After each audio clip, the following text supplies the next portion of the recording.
Hi everyone, welcome back to Dad's Bedtime Stories. Once again, thank you for rating the podcast, sharing the podcast, reviewing the podcast in a couple of cases. I really appreciate it. It goes a long way to others finding it. And don't forget, if you have an idea for the podcast, you can write to me at dad.bedtimestories@gmail.com. I really like getting ideas, and I like turning them into stories, so right away, I look forward to hearing from you. Now, on to the story.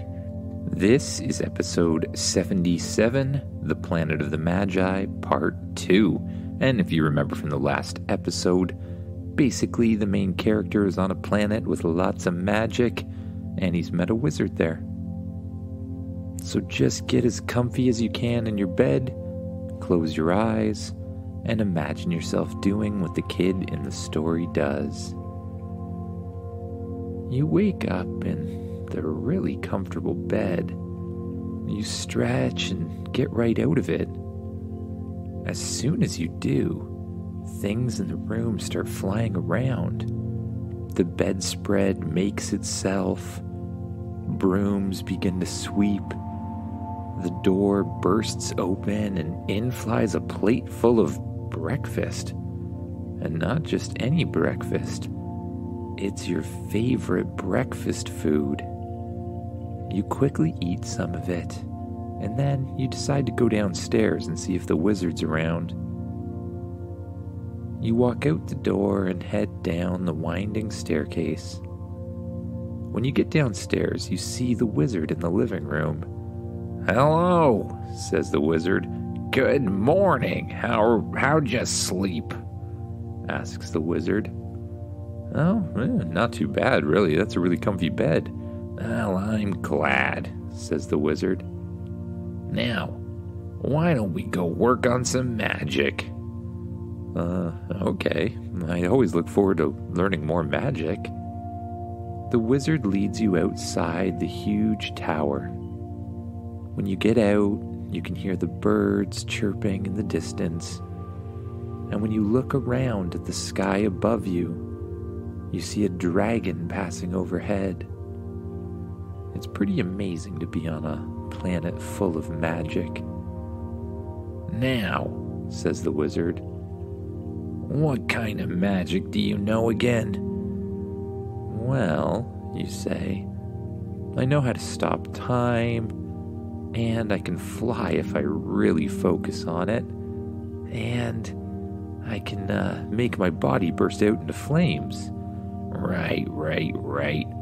Well, can you turn things into other things?" the wizard asks. "Well, sometimes," you say. "I have made my staff bigger and smaller and done a few other little things, but nothing too major." "Well, why don't we try some?" the wizard asks. "Here, watch me." The wizard takes his wand, points it up in the air. It starts glowing a bright blue color, and then he aims it at a nearby rock.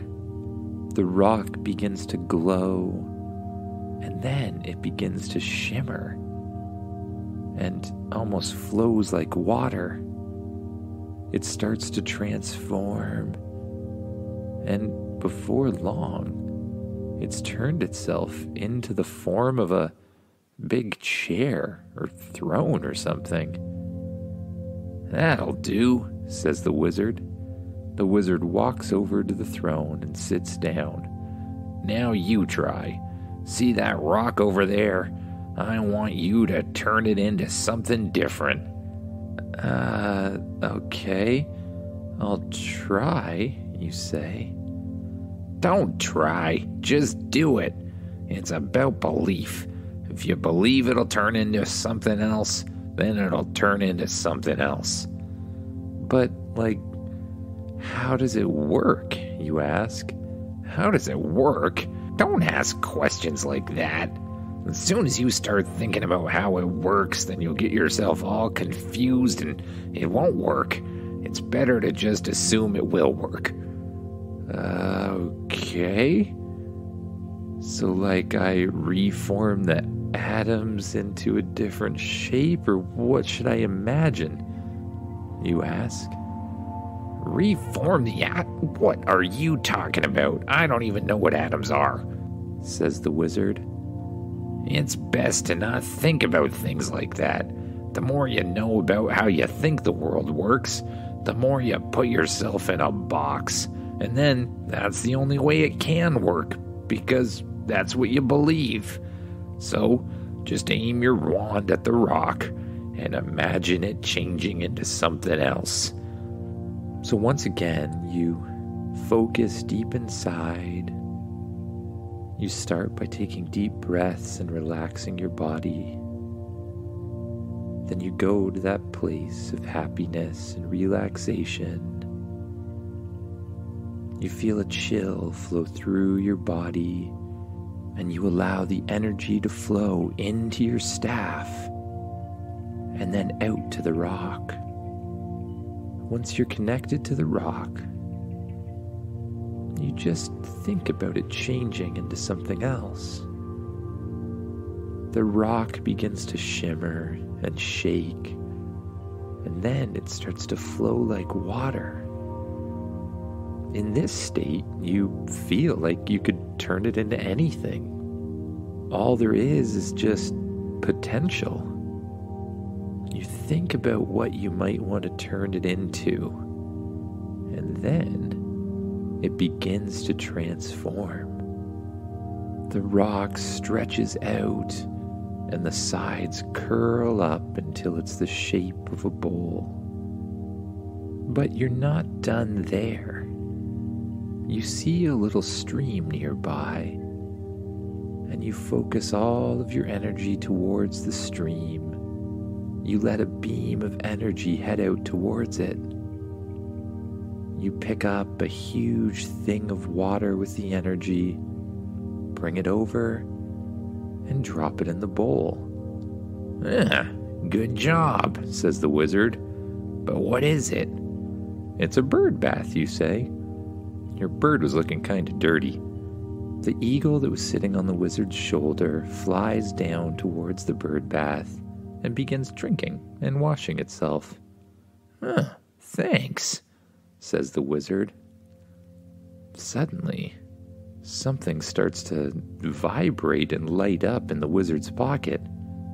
He pulls a rock out of his pocket, and a light shines up out of the rock, forming itself into a little human or something. Help us, says the little human. Our carriage broke, and there's a gigantic frog attacking us. We need help now. Get here right away, wizard, says the voice. The person then disappears back into the rock. The wizard takes a big, deep breath. All right, I guess we better go help them, says the wizard. Who was that, you ask? That was the prince.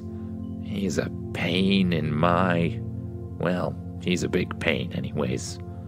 But they pretty much let me do what I want with this village, so I help them out when they need it, the wizard explains. Let's go. Come on, bird. It's time to transform. The bird flies up in the air and lands in front of the wizard.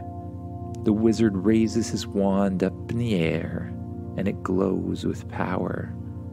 He then points the wand at the eagle, and a beam of blue light shines out.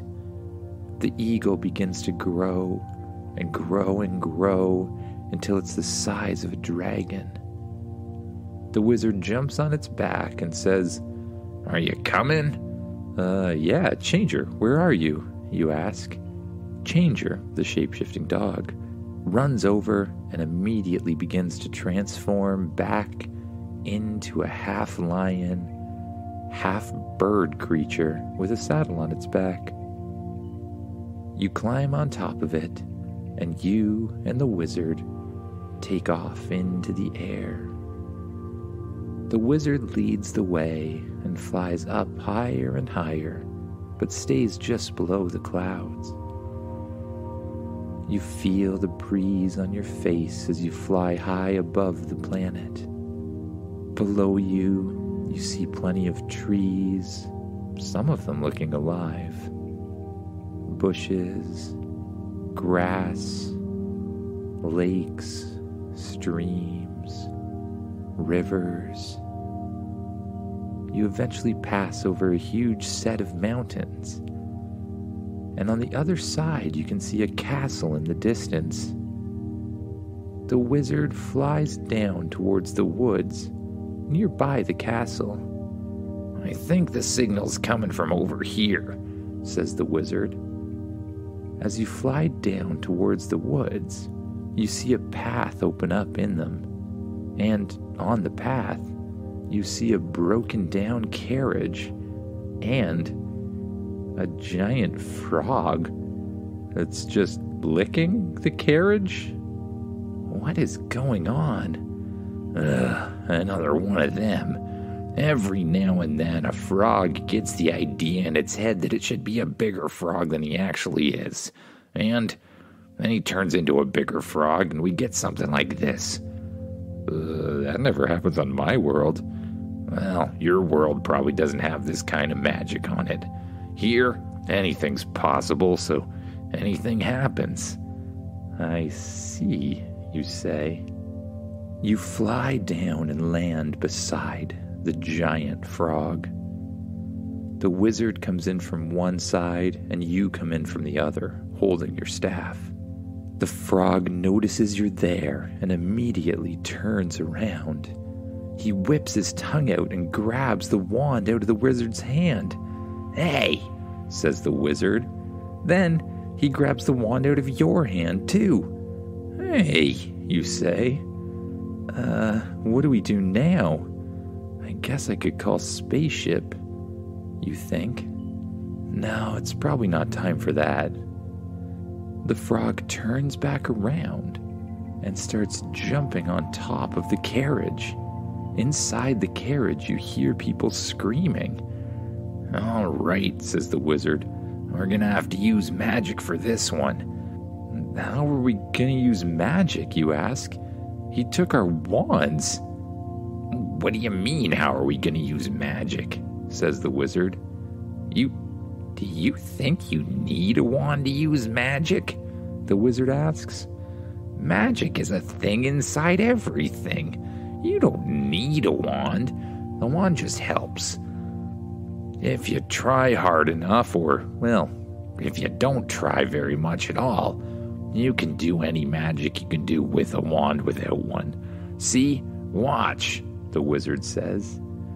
The wizard concentrates.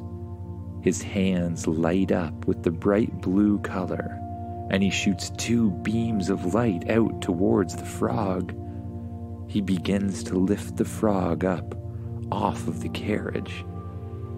Cool, you say. You see the frog open its mouth, and it lets out a huge burp. Unfortunately, the burp shoots blue fire everywhere. The wizard jumps out of the way and the frog lands on the ground. "That wasn't very nice," says the wizard. The frog is still protecting the carriage, and you know you need to do something to get around it. You close your eyes, and you allow your shoulders to relax.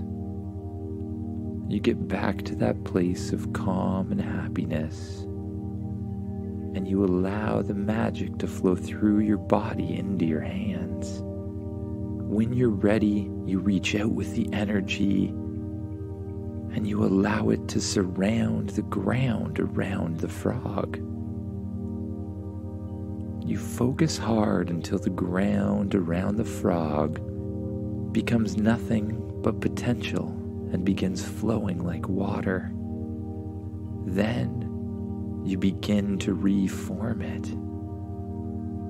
Up around the frog, bars of rock begin to rise up out of the ground and curl up above the frog. Then, focusing even more, Little particles of dirt and sand fly up from the ground and begin surrounding the rock cage with a thin layer of dust.